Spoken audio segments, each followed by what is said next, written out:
Bisa saya mulai ya? Oke, assalamualaikum warahmatullahi wabarakatuh.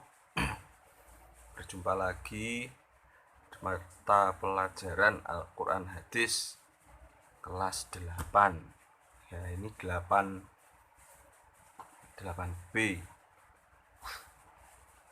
Ya, ini berarti pertemuan kita yang kedua setelah minggu kemarin. Pertemuannya ya hanya bincang-bincang aja, basa-basi lah ya.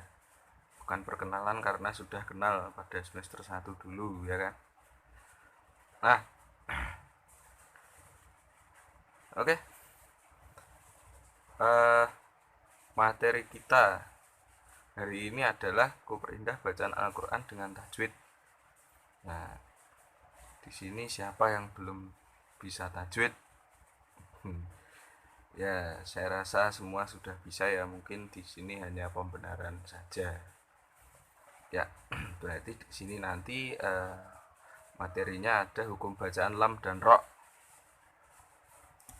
Nah, ini kompetensi intinya menghargai dan menghayati ajaran Islam yang menghayati perilaku jujur, disiplin, tanggung jawab, peduli, toleransi, gotong royong, santun, percaya diri dalam berinteraksi secara efektif dengan lingkungan sosial dan alam dalam jangkauan pergaulan dan keberadaannya.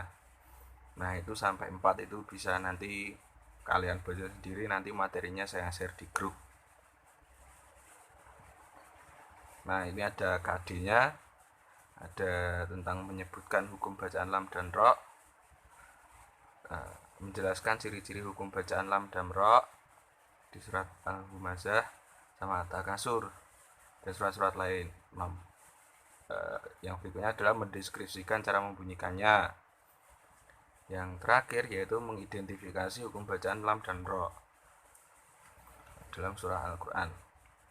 Nah, ini tujuan pembelajarannya yaitu merumuskan bacaan lam dan ro, mencari hukum bacaan lam dan ro dalam surat Al-Humazah dan Takasur, mempraktikannya dan mengidentifikasinya. Nah, ini hukum bacaan lam. Hukum bacaan lam itu ada dua, lam tafhim atau biasa, atau artinya ini lam yang dibaca tebal atau biasanya disebut lam mufakhomah. Ya. Yang berikutnya ada lam tarkik atau tipis ya, atau biasa disebut lam murokokoh. Oke.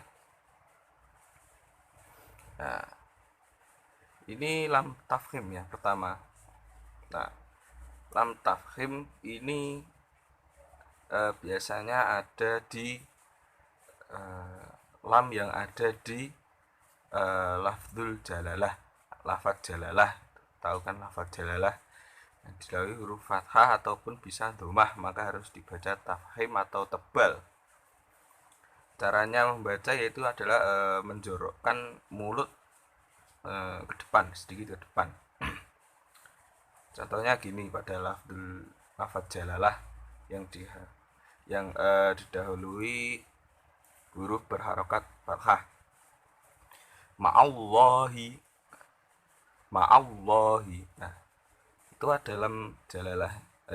Ini adalah lafaz jalalah ya. Nah, ini ada huruf ain yang berharokat fathah bertemu dengan huruf lam pada lafaz jalalah, maka harus dibaca tebal seperti itu. Ma'allahi tidak boleh, ma'allahi tidak boleh. Jadi harus tebal. Lalu lafaz jalalah atau lam tafkhim yang harus dibaca tebal yang didahului dengan domah ya.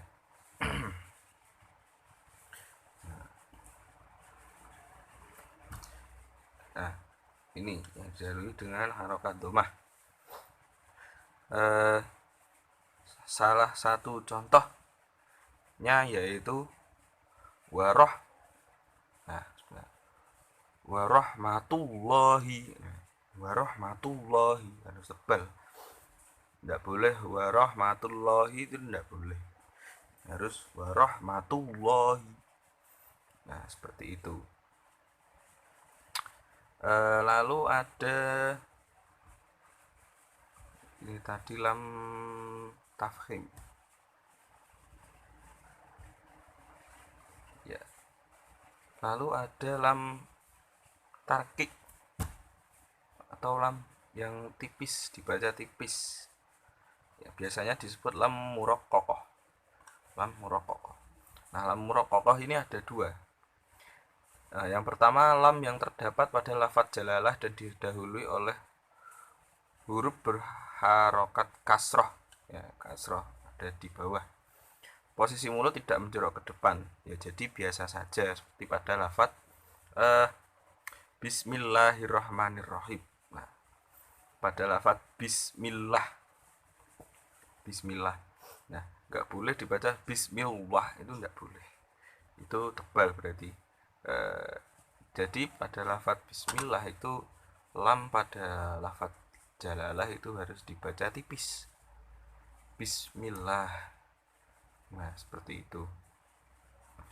Fi Rasulillah, tipis. Rasulillah, tipis. Lalu keadaan yang kedua yang mengharuskan lam ini dibaca tipis adalah saat semua huruf yang terdapat pada lafal selain lafzul jalalah ya, berarti di luar lafaz jalalah itu lamnya dibaca tipis ya. Contohnya wa'allama, wa'allama, nah, wa'allama tipis. Sama likulli, likulli, nah, itu tipis ya. Nah, itu tadi lam. Ada dua, lam tafkhim, lam tarqiq ya, berarti masing-masing ada dua keadaan yang mengharuskan itu dibaca tafkhim ataupun tarqiq. Lalu yang berikutnya ada hukum bacaan ro. Nah, hampir sama dengan lam, hanya saja di sini pada hukum bacaan ro itu ada tiga hukum bacaan. Yang pertama adalah ro tafhim atau tebal. Yang kedua adalah ro tarqiq, tipis. Nah, ini yang membedakan hukum ro sama hukum lam. Di hukum bacaan ro ada jawazul wajhain. Nah, apa sih jawazul wajhain? Nah, nanti kita bahas di belakang ya. Nah, langsung aja yang pertama ada ro tafhim atau ro tebal atau mufakhomah, ro mufakhomah. Ada 5 ketentuan, bukan ketentuan, ada 5 keadaan yang mengharuskan kita untuk membaca ro ini secara tebal ya. Oke, langsung saja. Yang pertama yaitu ketika huruf ro berharokat fathah atau fathah ten. Contoh rob bukum. Nah, rob bukum itu harus dibaca tebal karena itu ada syarat yang pertama yaitu jika ro berharokat fathah harus dibaca tebal. Lalu ada fathah ten. Nah, itu contohnya naron, naron. Agak sedikit di majukan ya bibirnya. Lalu ada yang keadaan yang kedua yaitu jika huruf ro berharokat domah atau domah ten. Ini contoh yang domah. Kafaru, kafaru, tebal. Kafaru, kafaru, tebal kan ya. Lalu ada domah ten. Salah satu contohnya yaitu ajrun, ajrun, tebal, ajrun. Nah, lalu yang ketiga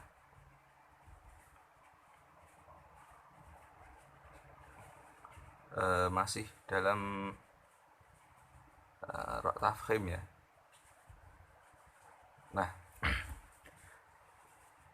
Nah, keadaan yang ketiga yang mengharuskan kita membaca tafhim yaitu adalah ketika ro berharokat sukun jatuh setelah huruf berharokat fathah atau dhammah.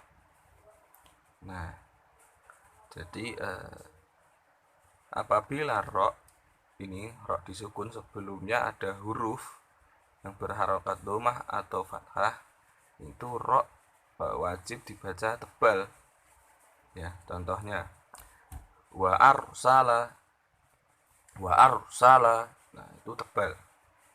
Bukan wa arsala. Bukan. Wa arsala. Nah, harus tebal roknya berarti ya. Lalu ketika rok sukun jatuh setelah dhammah, turhamuna. Roknya itu dibaca tebal, rok sukun harus dibaca tebal, tidak boleh dibaca tipis ya. Nah, lalu ada keadaan yang berikutnya jika rok berharokat sukun didahului huruf yang berharokat kasroh tapi kasrohnya tidak asli kalimat itu. Maksudnya tidak asli adalah kasrohnya ini dari huruf-huruf tambahan. Jadi bukan asli dari kalimat atau kata tersebut. Misalnya ini irji'i.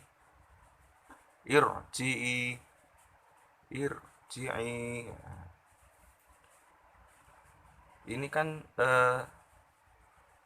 i-nya ini bukan dari kalimat ini, melainkan ini adalah huruf tambahan, bukan dari kalimat irji'i sendiri. Nah, seperti itu. Ada irkab,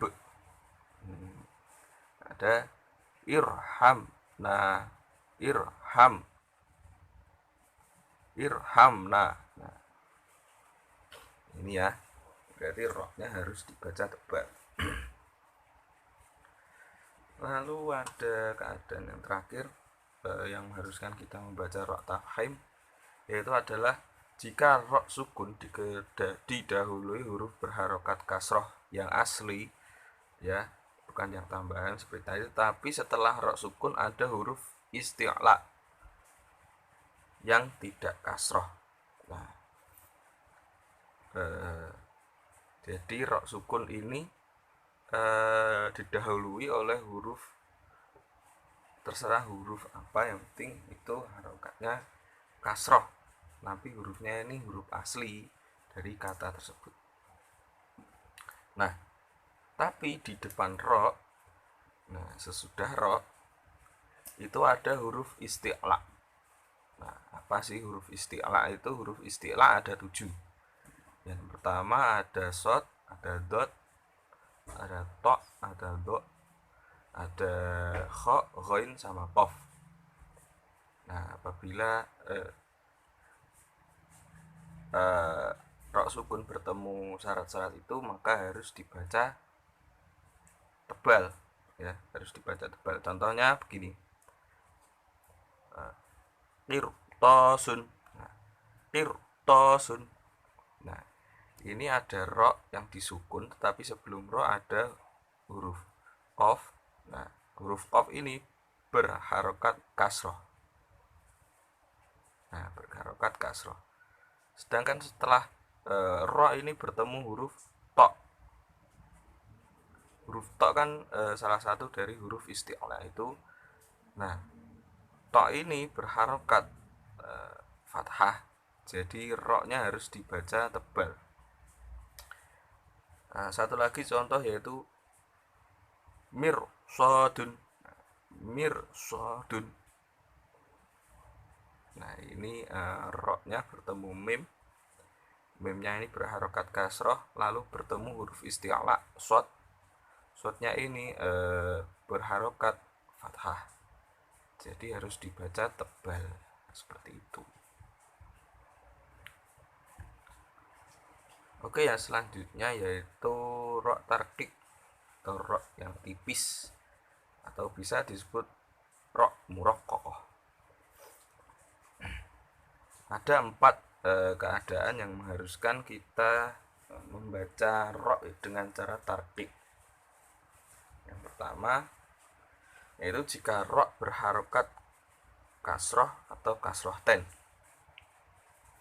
Nah, jelas ya. Nah, ini contohnya yaitu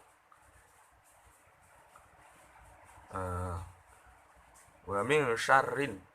Nah, kan tidak tebal. Wa min syarrin. Nah, lalu ada karimun. Nah, itu enggak tebal. Itu tipis ya. Lalu ada ro kasroh ten. Salah satu contohnya itu bidurrin.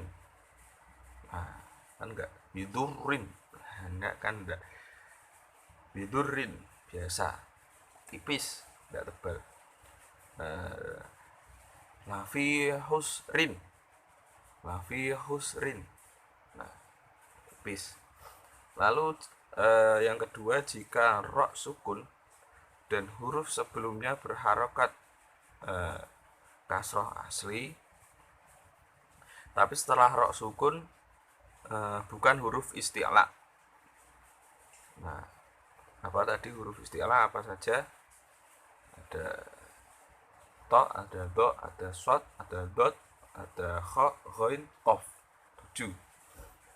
Nah, jika ro bertemu huruf jika sebelum ro ini huruf yang berharokat kasroh, tapi setelah ro ini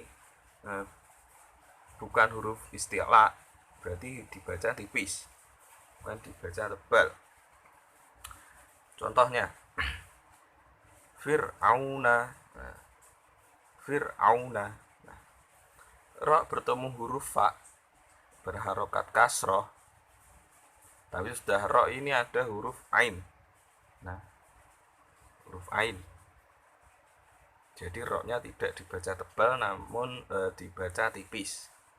Ya, karena ain ini kan bukan huruf isti'la. Lalu ada fabashirhu. Nah, fabashirhu bertemu huruf shin. Di sini ro bertemu huruf shin berharokat kasroh, lalu bertemu huruf apa? H. Nah, H yang berharokat domah. Jadi ro-nya tidak dibaca tebal. Lalu yang selanjutnya keadaan yang mengharuskan kita membaca ro secara muraqqaqah, yaitu adalah ketika ro terdapat pada tempat pemberhentian atau waqaf dan huruf sebelumnya ya sukun. Nah, berarti ketika ro ini diwakafkan, tetapi sebelum ro ini ada ya sukun. Nah, berarti ro-nya ini tidak boleh dibaca tebal. Ro-nya ini wajib dibaca tipis. Salah satu contohnya yaitu syai'in qadir. Syai'in qadir. Nah, ini ro waqaf, tapi di belakangnya ada ya sukun. Nah, jadi tidak boleh dibaca tebal, harus dibaca tipis. Lalu yang terakhir, syarat yang terakhir yaitu jika ro diwakafkan dan huruf sebelumnya berharokat kasroh. Nah, berarti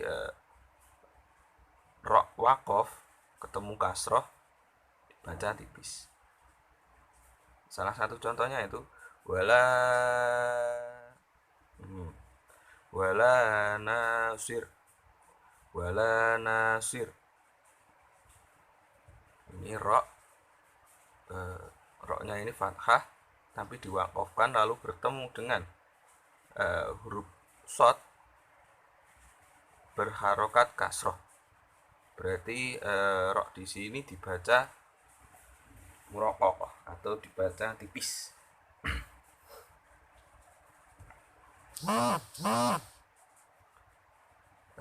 Nah, selanjutnya ini. Nah, ini ya yang tadi saya bicarakan mengenai jawazul wajhain. jawazul wajhain ini termasuk dalam hukum bacaan ro. Nah, jawazul wajhain ini secara bahasa memang diartikan dengan berwajah dua ya, tapi secara istilah ini hukum bacaan ro yang memperbolehkan ro dibaca tebal atau tipis. Nah, jadi terserah mau baca tebal atau tipis ya. Nah, ro bisa dibaca tebal atau tipis itu saat apa? Saat keadaan apa? Nah, kan pertanyaannya begitu. Jadi huruf ro boleh dibaca tebal ataupun tipis atau masuk dalam hukum jawazul wajhain apabila ro ini ro sukun didahului dengan huruf berharokat kasroh. Sedangkan setelah ro sukun itu ada huruf isti'la yang dikasroh. Ya, masih ingat ya huruf isti'la tadi ada berapa? Ya, ada 7. Ada to, ada do, ada shot, ada bot, ada ghin, ada kha, ada qaf. Nah, itu. Nah, jadi ro ini akan masuk ke dalam hukum jawazul wajhain apabila ro sukun ya. Ro sukun ini didahului dengan huruf yang berharokat kasroh.